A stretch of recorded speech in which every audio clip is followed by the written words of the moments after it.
E sa herë që bien temperaturat, natyrisht se ne mundohemi që të mos dalim shumë, mos të ekspozohemi në natyrë, sepse mendojmë se mund të ftohemi, mund të kemi probleme shëndetësore, por unë kam lexuar dhe kam mësuar edhe nga të tjerët që nëse ti ekspozohesh ndaj të ftohtit nuk është një gjë shumë e madhe, mund ta forcosh kështu imunitetin, por unë dua që edhe ju t'ju siguroj në këtë formë, duke realizuar një bisedë bashkë edhe me doktoreshën e mjekësisë familjare, zonjën Fatmire Ademi Halili, ajo e cila besoj se do të na tregojë më shumë se cilat janë të mirat e të ftohtit, por në këtë rast na jep edhe këshilla se si ne duhet të sillemi gjatë këtyre ditëve. Doktoresh, faleminderit shumë për këtë linjë të drejtë për drejtë. Përshëndetje, nderuar, një ditë të mbarë për. Faleminderit shumë. Atëherë, si ndikon doktoresh ky ftohtë në organizmin tonë? Po, siç e kemi mësuar, pjesë se gripi sezonal, do të thonë infeksion akut viral i frymorjes, i cili është i shkaktuar nga viruset e gripit, qoftë influenca, do të thonë A ose B. Ai shfaqet kryesisht gjatë muajve të ftohtë dhe përhapet kryesisht nga personi në person. Po si ndikon, do të thonë, i ftohtit në grip? Gjatë motit të ftohtë, njerëzit qëndrojnë shumë në ambiente të mbyllura, edhe bëhet rritja, do të thonë, kjo rritja e infeksionit është më e madhe. Pastaj ajri i ftohtë edhe i thatë, e cila e mundson, do të thonë, rrëmjen e imunitetit, edhe kështu mund të paraqitet infeksionet virale, sidomos të smundjet, do të thonë, të sistemit respirator të sipërm. Pastaj ulja e imunitetit për shkak të mungesës vitaminës D apo të ftohtit dhe lodhja sezonale. Cilat janë simptomat kryesore? Do të thonë, simptomat kryesore është temperatura, pastaj dhimbje të muskujve, kollitje, pastaj kongestion i rrugëve të sipërme të frymërjes, temperaturat kohë pas kohë, do të thonë temperatura mbi 38 gradë Celsius. Doktoresh, gjatë atyre ditëve ka pas shumë persona që janë prekur me gripin sezonal, këtë po e them nga se kam qenë edhe unë një nga to dhe kam pas mundësinë që të vizitoj njërin nga qendrat dhe kam parë se numri i qytetarëve ka qenë vërtet i madh. Por në anën tjetër ka pas persona që kanë thënë se jemi të ftohur, nuk është grip. A mund të bëjmë ndoshta një dallim të vogël duke dalluar se çka është gripi sezonal dhe çfarë është i ftohti në këtë periudhë të vitit në dimër?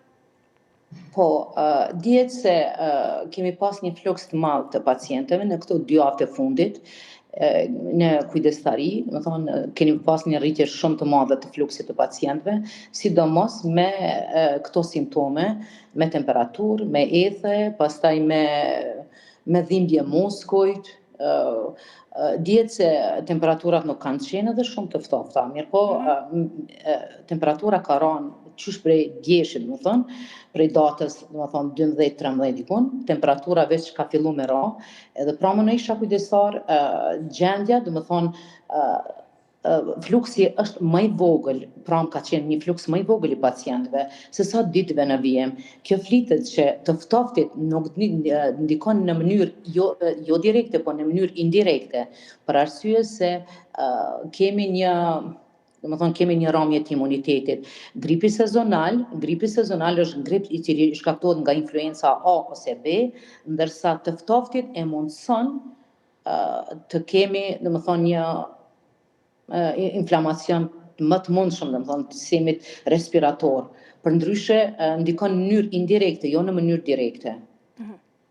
A vlen kjo që thuhet se kur kemi të bëjmë me të ftohtë, bora i ftohti i largon gripet, doktoresh? Po, fakt, ambienti, kush e mundson, domethënë, rritjen e inflamacionit, është ambientet e mbylluna, pastaj kemi për shembull është kontakti direkt me pacientin ose me të smuarin. Kjo ndikon direkt në inflamacionin, me personin tjetër përkatësës. Mirë po, simptomet kryesore, domethënë të gripi sezonal janë kolla, ethet me temperaturë, me këto, mirë po, nga të ftohtit tregova edhe më herët që nuk është në mënyrë indirekte, ndikon jo në mënyrë direkte. Cilat janë masat parandaluese apo masat mbrojtëse, themi se vaksinimi i rregullt kundër gripit sezonal, sidomos të moshat e shtyra, pastaj edhe të fëmijët, fëmijët e vegjël të cilët janë me infeksione të shumta virale.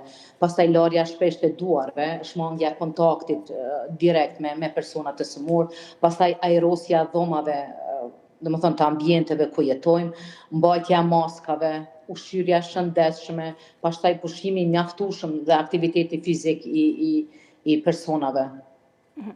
Po, ekspozimi në të ftohtë pra nuk është rrezik. Nëse ne dalim, qëndrojmë në të ftohtë, nuk kemi nevojë që të friksohemi se po ftohemi. Nëse vishemi trash... Për kuntrazi janë masat mbrojtëse, domethënë veshja e ngrohtë, pastaj është shallo, pastaj maska të ndryshme edhe një shëtitje me ambient të pastër është veç i shëndetshëm për organizmin tonë.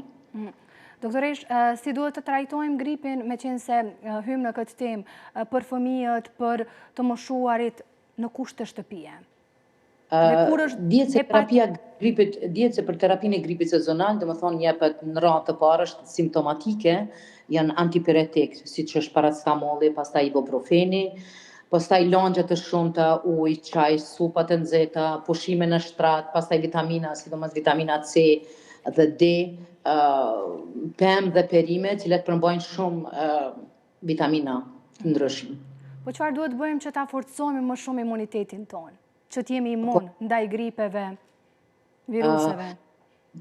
Po, sidomos, domethënë për trajtimin, domethënë gripit sezonal është vaksina, sidomos është vaksina e gripit e cila mirret në kohë të caktuar, është vaksinë e cila domethënë është prezente, është duke marrë në qendrat kryesore të mjekësisë familjare, edhe punon stafi non-stop, domethënë 12 orë për vaksinimin e sidomos të personave që janë në rrezikshmëri, sidomos të personat të pleqët, pastaj të moshuarit, të gratë shtatzana, të fëmijët. Vaksina është mbrojtja më efikase kundër gripit sezonal. Doktoresh, po cilat janë ato gabimet më të shpeshta që ne pa dashje mund t'i bëjmë gjatë kësaj periudhe të vitit dhe që më pas mund na kushtojnë? Po, sidomos gabimet më të shpeshta janë marrja e antibiotikëve, që përdoret sidomos në raste, domethënë pa receta mjekësore, të cilat mirren nëpër banatore, është marrja e antibiotikëve. Ku fakt që është një antibiotikë përdoret të problemet me infeksionet bakteriale e jo virale, edhe kjo është.